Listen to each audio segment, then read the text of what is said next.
В этом видео машинка проходит экстремальные испытания, спуск с огромной горки, падение с высоты и жесткие краш-тесты. Я проверю ее на прочность и узнаю, сможет ли она выжить после ударов и разрушений. А еще проверим ее проходимость по песку, земле и траве. Все это будет настоящим испытанием на грани для маленькой машинки. Ну что ж, прежде чем отправить машинку на самые жесткие испытания, ее нужно собрать. Я полностью разберу модель и соберу ее заново, чтобы подготовить к тестам. Давайте посмотрим, как проходит этот процесс, и начнем сборку прямо сейчас.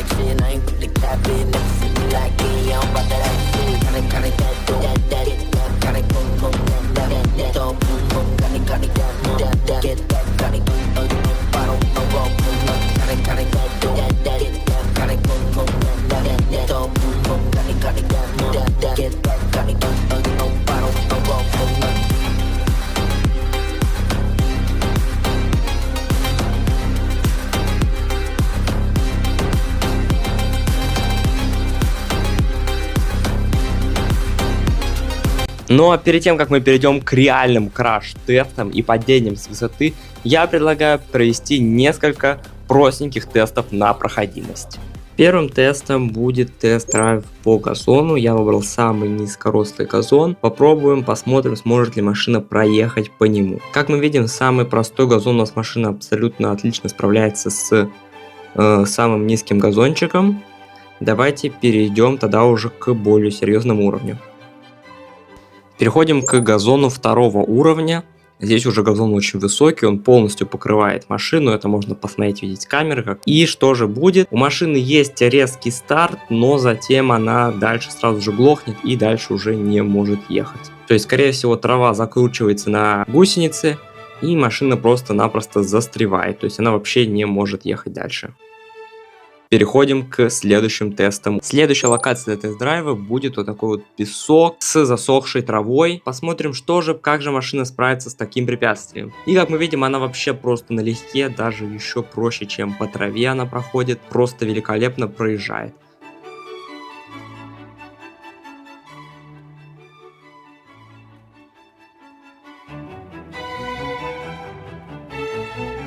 Так что не будем медлить, и я предлагаю сразу же переходить к следующему испытанию. Следующий тест мы будем проводить на специальной каменной такой мелкой крошке, мелких камушках. Я думаю, машина должна справиться просто на ура. Так, приготовились, на старт, внимание, погнали! Мы видим, машина просто великолепно справляется с заданием, просто отлично проезжает на скорости. Мы видим, даже не сбавляет скорости. Ну что ж, теперь, когда мы узнали, по каким поверхностям машинка сможет проехать, я предлагаю разобраться, как она поведет себя с препятствиями. Значит, вот наша машина. Сейчас мы пытаемся ей при помощи нее преодолеть вот это вот препятствие большое. Попробуем заехать с самого края. И мы видим, с самого края нет, у нее не хватает мощности. Давайте попробуем прям вообще с самого-самого края. Смотрим, насколько высоко у нее получится заехать. Машине не хватает мощности заехать даже с разгона. Так, а теперь мы протестируем спуск машинки с различных горок, чтобы потом увидеть ее в свободном падении. А начнем мы наши эксперименты с горки первого уровня высотой 20-30 сантиметров. Как мы видим, машинка спустилась с довольно-таки небольшой скоростью и не смогла сильно разогнаться. Попробуем снять эту машину только с самой просто нереально большой горки, она высотой примерно с меня ростом. Спустить машину с вот такой вот горки, а затем мы перейдем уже к супер нереальному уклону. Там просто нереальный наклон, машина будет падать вниз практически вертикально. Сначала давайте попробуем посмотрим, что станет с машиной, если мы спустим ее с вот такой горки. 3, 2, 1, погнали!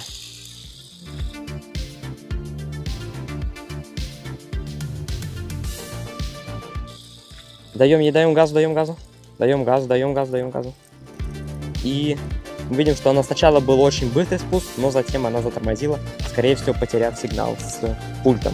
Значит, мы видим, у нас есть небольшой такой выступ, не знаю, сможет ли преодолеть его машина, и после чего, не перевернувшись, пролететь вниз Я очень сильно переживаю за камеру и за саму машину, потому что там моторы, батарейки. Я не знаю, сможет ли она вообще переехать этот выступ. Но, как видите, вот тут очень такой серьезный наклон. То есть запускаем ее одновременно двумя моторами 3, 2, 1 и... Моторами 3, 2, 1 и... Вы видели, колеса просто не успевали крутиться, она просто слетела вниз. И теперь, когда мы прошли почти все испытания, нам остается лишь одно – падение с высоты.